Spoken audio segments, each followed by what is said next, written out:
નમસ્કાર દર્શક મિત્રો, હું Yogesh Patel live world news ચેનલમાં આપનું સ્વાગત કરું છું. નિહાળીએ આજના સમાચાર.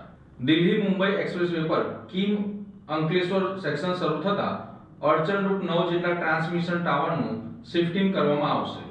મુંબઈ દિલ્હી એક્સપ્રેસવેમાં ગુજરાતમાં પ્રથમ સેક્શન નરોલી એના બારડોલી ખાતે શરૂ કરવામાં આવ્યો હતો.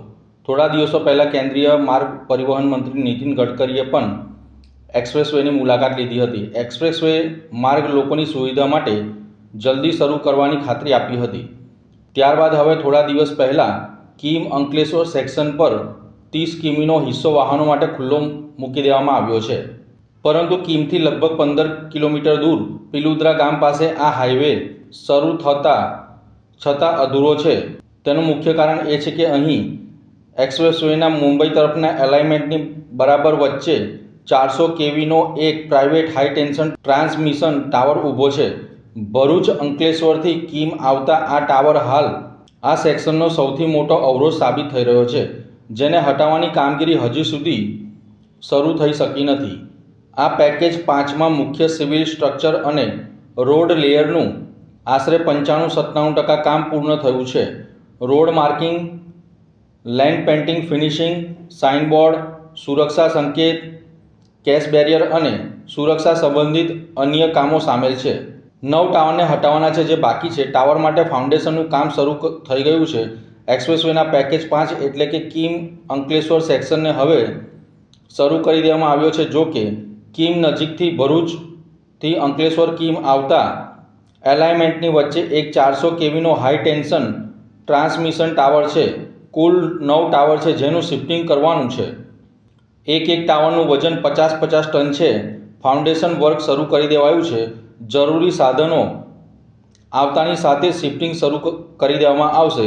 ફેબ્રુઆરીના અંત મહિના સુધીમાં કામ પૂરું થવાની શક્યતા જોવા મળી રહી છે.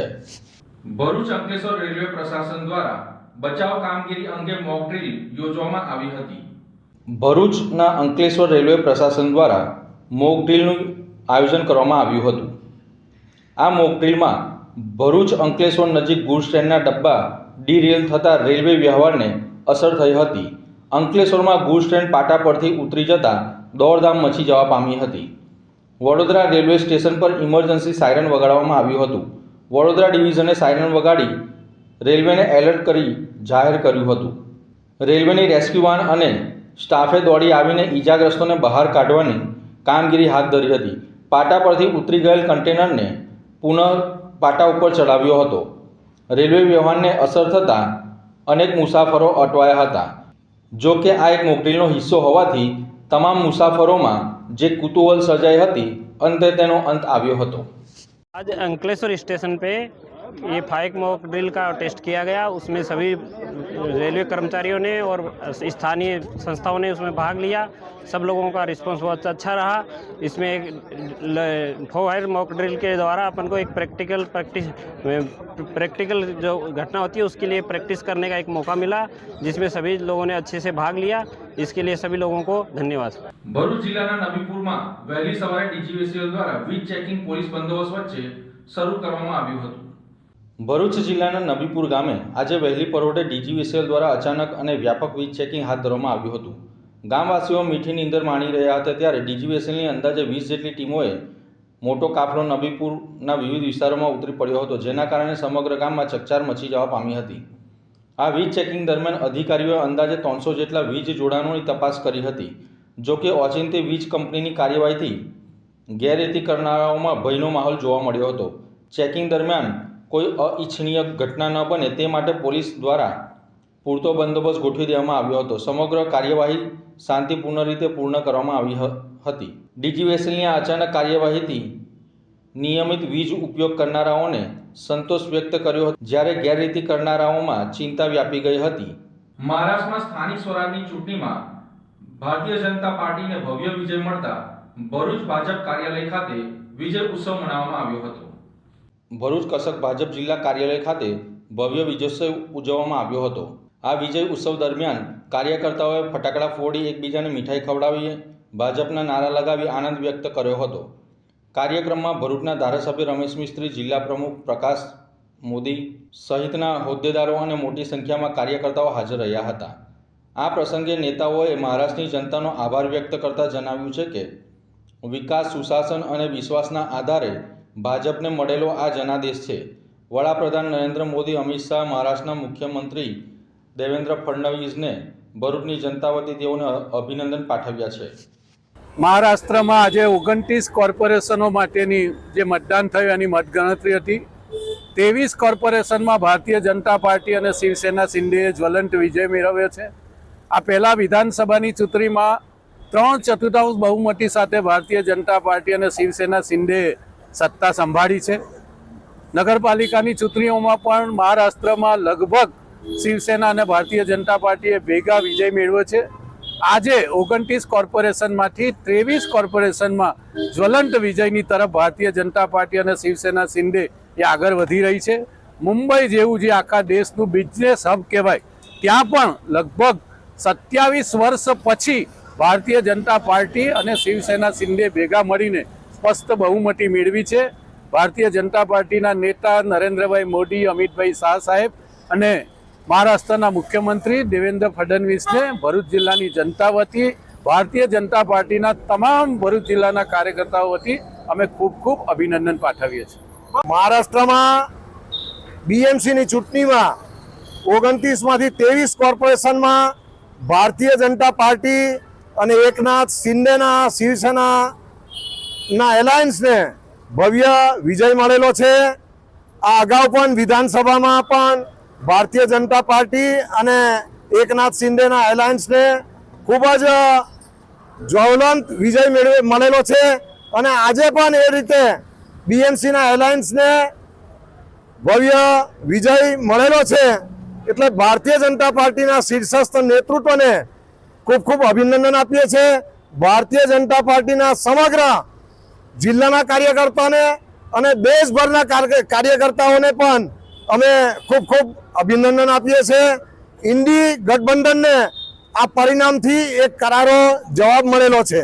ભરૂચ નગરપાલિકાના વોર્ડ નંબર 2 માં પ્રાથમિક સુવિધાઓના અભાવને લઈને આમ આદમી પાર્ટીએ લેખિતમાં પ્રમુખને ફરિયાદ કરી છે. ભરૂચ નગરપાલિકા વિસ્તારના વિવિધ વોર્ડોમાં મૂળભૂત નાગરિક સુવિધાઓના અભાવની સામે ભરૂચમાં આમ આદમી પાર્ટી દ્વારા નગરપાલિકામાં લેખિત ફરિયાદ આપવામાં આવી છે. જેમાં વર્ષોથી ભાજપ શાસિત નગરપાલિકાના નાગરિકો પાસેથી પાણીવેરો, સફાઈવેરો અને ઘરવેરો વસૂલવામાં આવે છે. છતાં અનેક વિસ્તારોમાં હજી પણ ખુલ્લી ગટર, બંધ સ્ટ્રીટ લાઇટો અને પીવાના પાણીની અછત જેવી ગંભીર સમસ્યાઓ છે.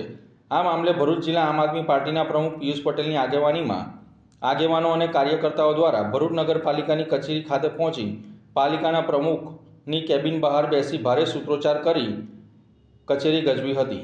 આ અંગે પિયુષ પટેલે જણાવ્યું હતું કે અગાઉ પણ અનેક રજૂઆતો છતાં કોઈ કામગીરી કરવામાં આવી નથી. આજે વોર્ડ નંબર 2ના રહીશો સાથે નગરપાલિકાના પ્રમુખને ફરિયાદ નોંધવા માટે 10 દિવસમાં લેખિત જવાબ સાથે યોગ્ય નિકાલ કરવા માટે માંગ કરી છે. જો સમય મર્યાદામાં સમસ્યાનો ઉકેલ નહીં આવે તો નગરપાલિકા સામે ઉગ્ર આંદોલન અને ધરણા પ્રદર્શન તથા જરૂર પડશે તો તાળાબંધી પણ કરવાની ચીમકી ઉચ્ચારી હતી. ભરૂચ નગરપાલિકામાં 11 વોર્ડ આવેલા છે. 44 કાઉન્સિલર ભાજપ, કોંગ્રેસના અને અન્ય પાર્ટીના પણ છે. પરંતુ તમામ કાઉન્સિલર જનતાની જે કામગીરી છે, જનતાની જે સેવા છે એની અંદર નિષ્ફળ જઈ રહ્યા હોય એવું દેખાઈ રહ્યું છે. અગાઉ પણ વોર્ડ નંબર 6ના રહીશ હોય, 5ના હોય, વોર્ડ નંબર 3ના હોય, વોર્ડ નંબર 4ના હોય. આજે વોર્ડ નંબર 2ના રહીશો સાથે ભરૂચ નગરપાલિકા પ્રમુખને એક રજૂઆત કરવા માટે આવ્યા છે. આ નગરપાલિકાની અંદર જેટલા પણ સત્તાધીશો બેઠા છે, વિપક્ષમાં બેઠા છે, તમામ લોકો નિષ્ફળ જઈ રહ્યા છે. સ્થાનિક લોકોને ગટરની સુવિધાઓ નથી મળતી. સ્થાનિક લોકોને રોડ રસ્તાની સુવિધાઓ કેટલાક વિસ્તારની અંદર નથી. કેટલાક વિસ્તારની અંદર લાઇટની સમસ્યા છે. આ તમામ સમસ્યાઓને આજે જનતાએ આમ આદમી પાર્ટીના કાર્યકર્તાઓને ધ્યાન દોર્યું અને આમ આદમી પાર્ટી આજે જનતાની સાથે અહીંયા રજૂઆત કરવા માટે આવી છે. આ મીડિયાના માધ્યમથી નગરપાલિકા અને તંત્રને પણ કહેવા માંગીએ છીએ, આગામી 10 દિવસની અંદર તમામ વોર્ડની તાત્કાલિકના ધોરણે તપાસ કરાવે, ત્યાં આગળ વિઝિટ કરાવે, જે કંઈ પણ સમસ્યાઓ છે એ સમસ્યાઓનું નિરાકરણ પરમેનન્ટ આવે એના પ્રયત્ન કરવામાં આવે. જો આવું કરવામાં નગરપાલિકા નિષ્ફળ થશે તો 10 દિવસ પછી આ નગરપાલિકાને અમે તાળાબંધી કરીશું અને ઉગ્રથી ઉગ્ર આંદોલન કરીશું. આમ આદમી પાર્ટીની સમગ્ર ટીમ સ્થાનિક રહીશોની સાથે છે અને હર હંમેશા જનતાનો અવાજ બનીને એમની સાથે ઉભા રહેશે. ભરૂચની શ્રી ગોવર્ધન રૂગ્ણાલય ખાતે જેએનએફસી દ્વારા CSR પહેલ અંતર્ગત CARM મશીન અર્પણ કરવામાં આવ્યું હતું. ભરૂચની શ્રી ગોવર્ધન રૂગ્ણાલય ખાતે જેનેપ્સની કોર્પોરેટ સોશિયલ રિસ્પોન્સિબિલિટી CSR પહેલ અંતર્ગત આપવામાં આવેલ અદ્યતન CARM મશીનનું લોકાર્પણ કરવામાં આવ્યું હતું. આ પ્રસંગે જેનેપ્સી લિમિટેડ દ્વારા આપવામાં આવેલ CARM મશીનથી ઓર્થોપેડિક, ટ્રોમા તથા અન્ય સર્જરીમાં વધુ ચોકસાઈ અને ઝડપી સારવાર શક્ય બનશે, જેના કારણે ભરૂચ અને આસપાસના વિસ્તારોના દર્દીઓને આધુનિક તબીબી સુવિધાઓનો લાભ મળશે. હોસ્પિટલના પ્રતિનિધિઓએ જેનેપ્સી લિમિટેડનો આ મહત્વપૂર્ણ સહયોગ બદલ આભાર વ્યક્ત કર્યો હતો અને જણાવ્યું હતું કે આ મશીનથી દર્દીઓની સારવારની ગુણવત્તામાં નોંધપાત્ર સુધારો થશે. સદર કાર્યક્રમમાં હોસ્પિટલના ટ્રસ્ટીઓ, તબીબો અને જેનેપ્સીના કંપનીના અધિકારીઓ ઉપસ્થિત રહ્યા હતા.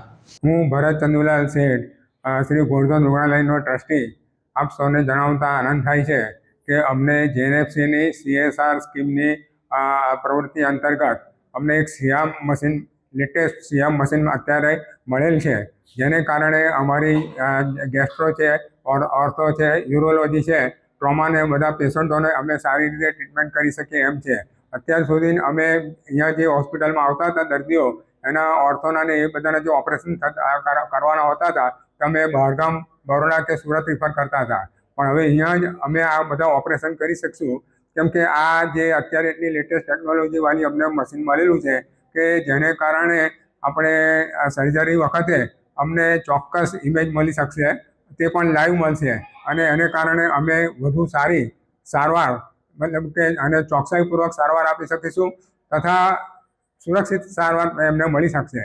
અને આ જે છે તે ફ્લેટ પેનલ ડિટેક્ટરવાળી ટેકનોલોજી છે કે જેને કારણે ડૉક્ટરને અને દર્દીઓને ઓછું રેડિયેશન મળશે અને ઓછા રેડિયેશનને કારણે ઓછામાં ઓછા રેડિયેશનથી બી શ્રેષ્ઠ ઇમેજ અમને પ્રાપ્ત થશે, જેને કારણે અમારી સર્જરીમાં ઝડપથી થઈ શકશે અને દર્દીઓની બી રિકવરી બહુ જલ્દી થઈ શકશે. એ રીતનું અમને આ લાભ થવાનો છે આ મશીનના કારણે અને લગભગ બધા જ આ લોકો અહીંયા બધા આવતા હોય છે, તો એને મેક્સિમમ લાભ લે એવું અમારે બધાને સર્વને વિનંતી છે. जेनेप्सी ने अपने CSR बजट से एक छोटा सा पहल गोवर्धन हॉस्पिटल में एक CM मशीन की रिक्वेस्ट, वहाँ के ट्रस्टी भरत भाई का रिक्वेस्ट था, जो हमने 2 साल से मैनेजमेंट में पुट किया और फिर मैनेजिंग डायरेक्टर साहब ने अप्रूव किया और हमने एक छोटा सा CSR से पहल गोवर्धन हॉस्पिटल में CM मशीन की रिक्वेस्ट को अप्रूव की, जिसकी कॉस्ट अराउंड 16 लाख रुपीज़ है. और ये एक हमने गरीबों लोगों के लिए यहाँ पे free of cost Govardhan hospital एक स्कीम चलाती है, उसके तहत ये हमने एक CSR में लेकर के दिया है, जिससे सभी लोगों को बेनिफिट प्रदान किया जाएगा. इस तरीके की छोटी छोटी रिक्वेस्ट जो भी near by hospitals, government hospital से हमको आती है, उसका हमने एक इम्पैक्ट असेसमेंट करके रिक्वायरमेंट चेक करने के बाद हमारी टीम से असेसमेंट कराने के बाद हम एक प्रोसेस में ये इस साल हमने एक CSR बजट से गोवर्धन हॉस्पिटल को CM मशीन दिया है. Thank you. ભરૂચ જિલ્લામાં 181 અભિયમ મહિલા હેલ્પલાઇન પીડિત મહિલાઓ માટે વિશ્વાસનું કેન્દ્ર બની રહી છે. વર્ષ 2025 દરમિયાન ભરૂચ જિલ્લામાં કુલ 4553 જરૂરિયાતમંદ મહિલાઓના કોલ પ્રાપ્ત થયા હતા, જેમાંથી 731 કિસ્સાઓમાં અભિયમ રેસ્ક્યુ વાન ઘટના સ્થળે મોકલવામાં આવી હતી. આ પૈકી 553 કેસમાં સફળ સમાધાન કરવામાં આવ્યું છે, જ્યારે 111 કેસમાં મહિલાઓને બચાવવા અર્થે વિવિધ સરકારી એજન્સીઓમાં રિફર કરવામાં આવ્યા હતા. પ્રાપ્ત થયેલા કોલોમાં મુખ્યત્વે ઘરેલુ હિંસા 2302, શારીરિક માનસિક જાતીય હેરાનગતિ 748, લગ્ન જીવનના વિવાદો 372, કસ્ટડી 81, કાયદાકીય માર્ગદર્શન 64 તેમજ બિનજરૂરી કોલ મેસેજથી હેરાનગતિ 55 સહિતના મુદ્દાઓનો સમાવેશ થયો હતો.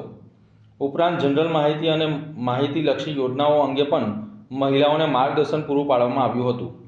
વર્ષ દરમિયાન જિલ્લા વહીવટીતંત્ર, પોલીસ વિભાગ, મહિલા અને બાળ વિકાસ વિભાગ, નારી સંરક્ષણ ગૃહ, OSG તેમજ સ્થાનિક સંસ્થાઓના સહયોગથી અભિયમ ટીમે અસરકારક કાઉન્સેલિંગ, માર્ગદર્શન અને બચાવ કાર્ય કરી મહિલાઓની સલામતી, શાંતિ અને પારિવારિક સુલેહ માટે નોંધપાત્ર કામ કર્યું હતું. તો આ હતા આજના સમાચાર. નવી ઘટનાઓ સાથે ફરી મળીશું. ત્યાં સુધી રજા આપશો.